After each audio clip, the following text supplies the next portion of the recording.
Vytautas Montvila, mano tėvynė.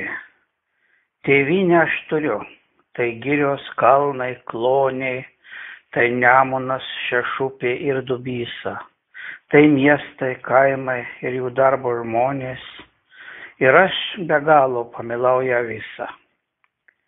Tėvynę aš turiu, ją visada karštai mylėsiu, nors mano laimė meilėje jos žūtų, su ja naktis tamsiausias iškentėsiu, jos vargo žodžiai degs ant mano lūpų.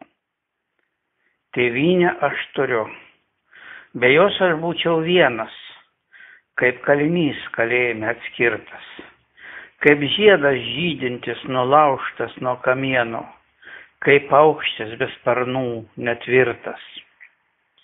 Tėvynę aš turiu, jos kraujas mano kraujas, ir nieks neperskirs mūsų brangios draugystės, nei dykaduonių ponų lėbojančios gaujos, nei kruvinos vergijos rykštės.